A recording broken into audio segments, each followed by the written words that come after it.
Earthling. Most humans believe the panic of 1907 was simply a minor financial hiccup caused by greedy speculators on Wall Street, an unfortunate episode you eventually corrected with better banking laws. But my analysis shows something far more bizarre. Your entire financial system nearly collapsed in a matter of days, and the only thing that saved it wasn't a government or a central bank, but one single man. Now, allow me to ask a question that keeps confusing my extraterrestrial neural circuits. How does a global economic structure designed by supposedly intelligent beings end up depending on the personal decision-making of one millionaire who simply decided to intervene? The common narrative says it was just a temporary panic, markets recovered, everything was fine. But the deeper data tells another story. This event nearly erased your financial system before the Federal Reserve even existed. In fact, without the panic of 1907, your entire modern banking structure, including the creation of the Federal Reserve, might not exist the way it does today. So, today, we will examine the crisis that almost turned the United States into a fragmented, bankrupt financial experiment, saved not by institutions, but by a private individual, pulling invisible strings from behind closed doors.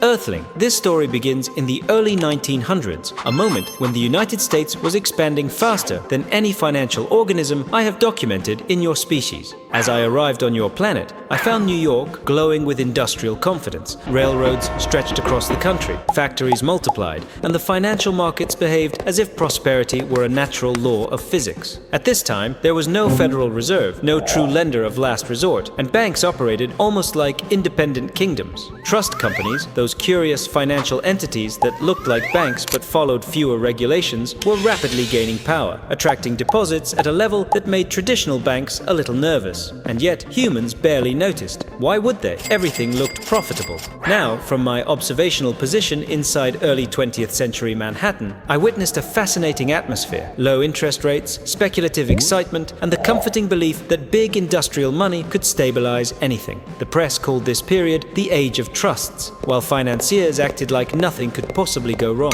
In my calculation logs, however, the variables were already unstable. The markets were becoming dependent on credit expansion, and many powerful firms were tied to the same chain of risky investments. Then came the catalyst, a failed attempt to corner the stock of United Copper, a name that, at first glance, sounded like just another corporate experiment. But when the scheme collapsed in October 1907, it triggered shockwaves across the entire financial network. Suddenly, trust companies began to look fragile, and depositors started asking questions humans rarely enjoy answering. Is my money actually safe in here? And Earthling, that was the first tremor of something much bigger. Earthling. From my very inconvenient position inside Wall Street during October 1907, I found myself surrounded by a nervous atmosphere that felt almost biological, like an organism realizing far too late that something inside it was collapsing. Trust companies, especially the Knickerbocker Trust, had expanded rapidly during the previous years. They offered higher interest to depositors and looser rules for themselves, and humans seemed perfectly fine with that. To an alien like me, it looked like a laboratory experiment with questionable safety precautions. And then came the moment humans later called the spark, the failed attempt to corner the shares of United Copper. At first, I thought this was simply another human obsession with shiny minerals. But when the stock collapsed, investors who had borrowed money using those shares as collateral suddenly faced losses they could not cover. Now here's where your system becomes truly fascinating. One institution loses money, depositors get scared, and instead of calmly asking for information, they run to withdraw everything at once. I stood near the entrance of Knickerbocker Trust, watching a long line of worried humans demanding their money. Someone shouted, "They're going under." And suddenly, nobody cared about facts. Fear became the only calculation. Within hours, Knickerbocker closed its doors. And Earthling, once one large trust shuts down, every similar institution begins to look suspicious. It was like a single organism developing an infection, and then every organ panicked. Let me put this in alien terms. Imagine storing your energy supply inside a machine that only works as long as you believe it works. The moment you question it, the machine actually stops working. Congratulations, that is basically your banking system in 1907. And just to make things more dramatic, remember, there was no Federal Reserve at this moment, no central authority to inject liquidity, no organized protection, and certainly no intergalactic emergency button I could press. As panic spread, interest rates jumped, loans dried up, and banks refused credit to each other. A human banker explained to me, "Nobody trusts anyone right now." And I, with maximum alien sincerity, replied, "But you are called trust companies. phrase, "Shouldn't trust be your specialty?" He did not laugh. Earthling, what came next, felt less like a financial event and more like watching a building collapse while everyone inside argued about whose fault the fire was. Once Knickerbocker Trust shut its doors, panic spread faster than humans could print newspaper headlines. I remember standing near the New York Stock Exchange, pretending to be just another confused visitor, when traders suddenly realized something terrifying.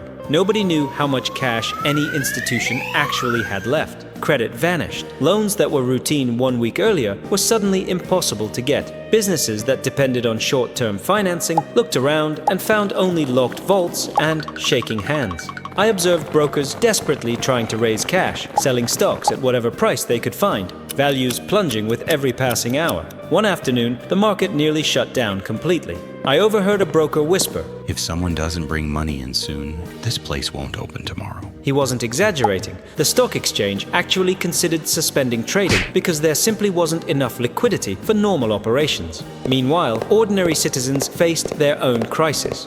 Factories slowed production, banks restricted withdrawals, and stores hesitated to extend credit. People began hoarding cash at home, which only deepened the shortage in the system. Humans were learning, very quickly, that your economy could not function if everyone tried to hold on to money at the same time. A woman outside a bank asked me, "Do you think they'll give us our savings back next week?" I analyzed the situation carefully and gave the most scientifically accurate answer available. I certainly hope so. Inside my alien logbook, I wrote a simple sentence that still applies to many human crises. Nothing collapses slower than optimism, until it collapses all at once. Earthling, it was during the darkest moment of the panic that one widely whispered name began to echo through every hallway in New York's financial district: J.P. Morgan. Not a government, not a central authority, just one extremely wealthy human who decided he was not going to let the entire system burn to the ground. From my perspective, the situation felt almost cinematic. While banks refused to trust each other, Morgan gathered the most powerful financiers inside his library, literally locking some of them inside until they agreed to provide emergency funding. I was outside the building, observing, but I must admit, a part of me wanted to peek through the window to confirm if forceful persuasion was part of human financial policy. His intervention wasn't charity, it was calculation. If major trust companies collapsed, businesses everywhere would fall, factories would shut down, workers would lose jobs, consumption would stop, and Morgan's own empire would suffer enormous losses. So, in a strangely logical twist, saving everyone also meant saving himself. Were there villains? Certainly. Some pointed fingers at the speculators who tried to corner United Copper. Others blamed trust companies for operating with weak reserves and shaky investments. Political voices accused Wall Street of reckless power. Yet strangely, as the panic unfolded, almost nobody blamed the government for allowing such a fragile structure in the first place, mostly because the government wasn't really running the system at all. At one point, I noted a curious phrase repeated by several politicians. "The system has worked in the past and it will work again." That phrase, Earthling, has appeared in more human crises than I can count. It functions like a tranquilizer for public opinion, calming, hopeful, and frequently disconnected from reality. But the greatest plot twist, at least from an alien scientific standpoint, came after the worst had passed. Humans realized that the United States could not rely forever on one man stepping out of his mansion to prevent the collapse of the national economy. So debates began, committees were formed, and slowly the idea emerged. Perhaps the country needed an institution capable of stabilizing the system in moments like this. The panic of 1907 didn't just expose your vulnerabilities, it pushed humans toward creating something they had resisted for decades: a central bank.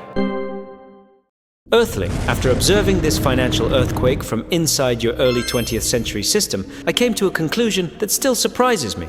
The panic of 1907 wasn't really about copper, trust companies, or even failed speculation. It was about something far deeper in your collective programming, your tendency to build economic structures that only function during periods of optimism. Once fear appears, your systems almost immediately lose balance. Credit disappears, confidence evaporates, and suddenly the entire economy behaves like a fragile organism searching for oxygen.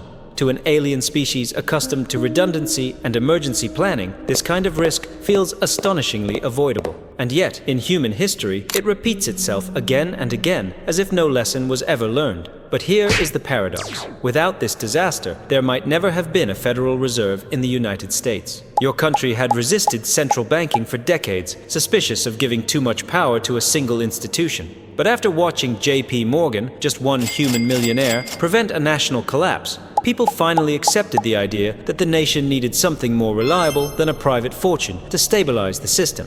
And Earthling, when I compare that moment in 1907 to your present financial landscape, I see the same forces operating with new names. Modern markets still depend heavily on confidence, credit, liquidity, and quick reactions during crises. In every era, whether it is early industrial America, the dot-com bubble, or the most recent global financial shocks, the underlying pattern remains remarkably familiar. It seems that human finance evolves technologically, but not emotionally.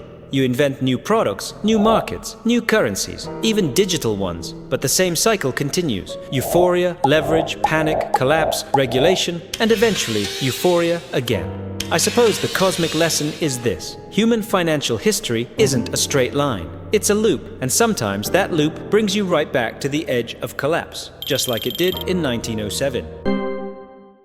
Earthling, my report on this financial disturbance is complete, at least for now. But remember, the panic of 1907 was not just a moment of fear. It reshaped your entire monetary system and eventually gave birth to the Federal Reserve. Without this crisis, your modern economy might look completely different today. If you wish to continue this investigation into the strange patterns of human finance, activate the protocol of subscription and enable the notification algorithm, because my study of your species is far from finished. While my next field report is being processed, I strongly recommend opening my previous transmission on the dot-com bubble. Although separated by almost a century, both events share a surprisingly similar DNA.